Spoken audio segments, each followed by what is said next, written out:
Hello everyone, welcome back to my new channel চন্দ্রিমার রোজনামচা। সকলকে জানাই বৃহস্পতিবারের শুভ সকাল। আজ ছেলেকে স্কুলে দিয়ে যখন ফিরছি, বাসের জন্য যখন দাঁড়িয়ে আছি, বাস স্ট্যান্ডে দেখি এরকম এক ম্যাটাডোর ভর্তি চালের বস্তা, আর পায়রাগুলো দেখুন কি সুন্দর সেই চালগুলো খুঁটে খুঁটে খাচ্ছে। যত না খাচ্ছে তার থেকে ছড়াচ্ছে বেশি, নিচটা পুরো চালে ভর্তি। যাই হোক, আজ সোজা সরাসরি চলে এলাম রান্নায়। রান্নাটা আজকে তাড়াতাড়ি সেরে নেব। আজকে যে দুটো রান্না বানাবো সেই দুটো আইটেমই আমার ভীষণ পছন্দের।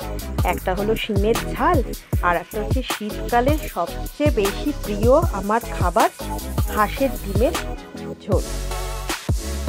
আগে আমি শিমের ঝালটা বসিয়ে দিলাম। শিমের ঝালটা ওই একটু সর্ষের তেলের মধ্যে কালো জিরে ফোড়ন দিয়েছি।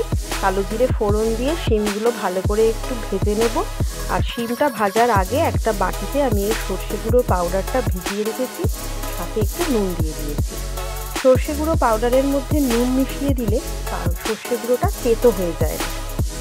তো এদিকে আমার শিম ভাজা প্রায় হয়েই এসছে। শিমগুলোকে আমি তুলে নেব। তুলে নিয়ে ওই তেলের মধ্যেই খানিকটা টমেটো ভেজে নেব।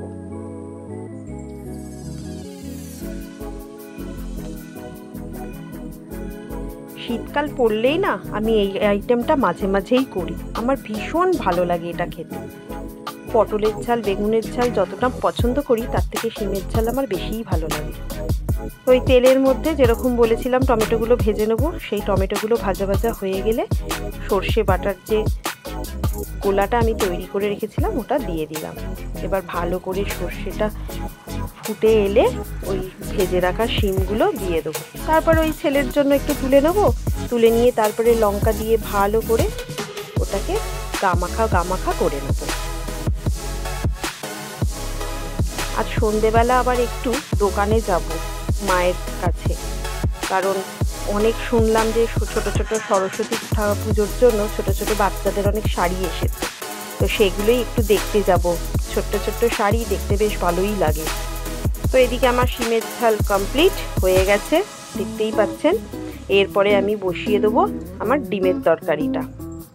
ডিম আর আলু আমি আগে থেকেই সেদ্ধ করে নিয়েছি, সেদ্ধ করে রাখাই আছে। এইবার কড়াই গরম হলে কড়াইয়ের মধ্যে একটু তেল দিয়ে দেবো। তেল গরম হয়ে গেলে আলু আর ডিমটা আগে ভেজে নেব।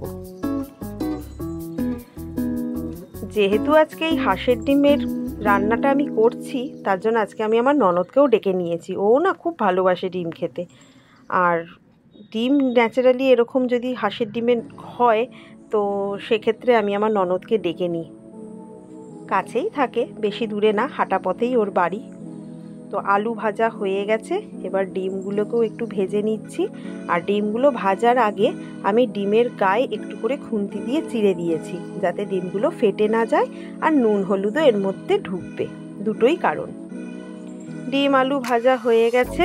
এবার আমি তেলের মধ্যে একটু জিরে ফোড়ন দিয়ে পেঁয়াজগুলোকে ভেজে নেব।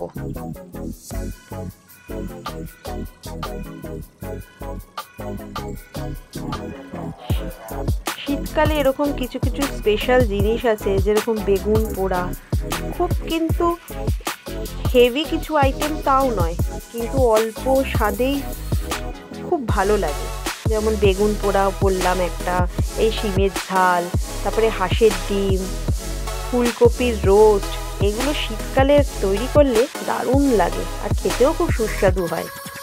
তো পেঁয়াজগুলো ভাজা ভাজা হয়ে গেলে আমি দিয়ে দিলাম রসুন বাটা। পেঁয়াজ আর রসুনটাকে ভালো করে তেলে আগে কষে নেব। রসুনটা আগে দিয়ে দিই, তার কারণ তাহলে রসুনের গন্ধটা চলে যায়। রসুন যেই কষা কষা হয়ে যায় তারপরে আমি এর মধ্যে দিয়ে দেবো আদা বাটা। আদা বাটার পরে টমেটো আর আমার রেগুলারের যে মশলা, সেই রেগুলারের মশলাগুলো দিয়ে ভালো করে কষে নেব।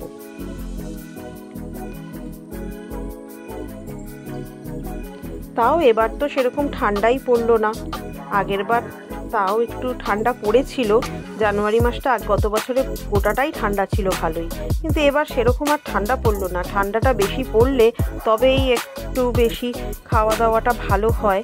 কিন্তু যাই হোক, এইটুকুনি শীতেই আমাদেরকে হ্যাপি থাকতে হবে যেটুকুনি পরে। তো এদিকে আমার মশলা কষানো হয়ে গেছে। মশলা কষানো হয়ে গেলে আমি জল দিয়ে ভালো করে ফুটিয়ে নেব। আর আজকে না ওই জলের মধ্যে আর লঙ্কা গুঁড়োটা দেবো না, আমার ছেলের জন্য একটু আলাদা করে মশলা তুলে রাখলাম, ওটা আলাদা বাটিতে করে দেবো, ফুটিয়ে দেবো। আর আমি লঙ্কা গুঁড়োটা দিয়ে আজকে একটু ভালো করে একটু কষিয়ে নিলাম। ওই মশলাগুলোর মধ্যে ডিম আলুটাকেও একটু নেড়ে নিলাম, তাতে কি হবে একটু ডিম আলুটার মধ্যে মশলাটা গায়ে লেগে লেগে থাকবে। তারপর এটা কষা হয়ে গেলে দিয়ে দেবো এর মধ্যে জল।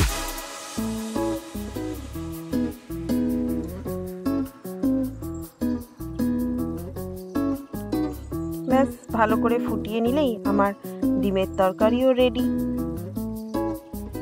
আর আজকে সন্ধেবেলা চলে যাব দোকানে।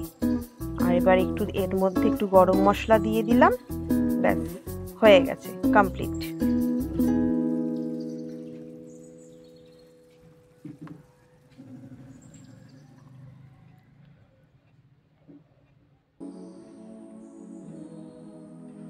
সন্ধেবেলায় চলে এসেছি আমার দোকানে। আগের দিনে যে গিফট আইটেমগুলো দেখাচ্ছিলাম, এই দেখুন মা বেশ সুন্দর এখানে সাজিয়েছে, কাপ প্লেট, ওইদিকে ফ্লাক্স আর ওর কাপের সেট, বেশ ভালোই লাগছে। আবার এখানে দেখছি কিছু ব্যাগও এনেছে, ছোট্ট ছোট্ট ব্যাগ, যার মধ্যে একটা জলের বোতল, ছোট্ট একটা পয়সার ব্যাগ, মোবাইল আর একটা ছাতাও ঢুকে যাবে। ব্যাগগুলো নতুন এসেছে, ব্যাগগুলোর দাম বেশি না, 100 টাকা করেই দাম রেখেছে। আর এখানে এসেছে আজকে অনেক আইটেম এসেছে, কিন্তু এগুলো আজকে আর দেখাবো না, এগুলো আবার পরের দিন দেখাবো। এগুলো এখন আনপ্যাক করতে গেলে বেশ টাইম লেগে যাবে। দাঁড়ান, সরস্বতী পুজোর ঠাকুরের বাচ্চাদের শাড়িগুলো দেখাই। এই দেখুন, দেখেছেন ছোট্ট ছোট্ট বাচ্চাদের শাড়ি। সামনেই সরস্বতী পুজো, ফেব্রুয়ারি মাসের 2 তারিখে না 3 তারিখেই সরস্বতী পুজো রয়েছে। 2 তারিখেও হবে, আবার 3 তারিখেও হবে। 2 তারিখে লাগবে, 3 তারিখ খুব সকাল সকালই ছেড়ে যাচ্ছে। এটা একটা খুব সুন্দর শাড়ি, সাদা রঙের, আর এটা হলো বাসন্তী রঙের শাড়ি। ছোট্ট ছোট্ট বাচ্চারা যারা ওই 3 বছর 4 বছর 5-6 বছর অবধি অনায়াসেই পরা যায়, তারপরেও পরতে পারে, সেই রকম বাচ্চাদেরই এই শাড়িগুলো, যারা এখন নতুন হাতে খড়ি দেবে। এই যে শাড়িগুলো একটু খুলে দেখাই, তাহলে আপনারা ভালো বুঝতে পারবেন। দেখেছেন কি সুন্দর, সেই একবার প্রজাপতি দেওয়া সেই শাড়ি বেরিয়েছিল না, শাড়ি চুড়িদার, সেই রকমই করা হয়েছে শাড়িটা। আর এটা বাসন্তী রঙের শাড়ি। সরস্বতী পুজোর দিনকে ছোট্ট ছোট্ট বাচ্চারা যখন এরকম শাড়ি পরে যখন এদিক ওদিক ঘুরে বেড়ায়, তখন কিন্তু দেখতে বেশ মজা লাগে তাদেরকে।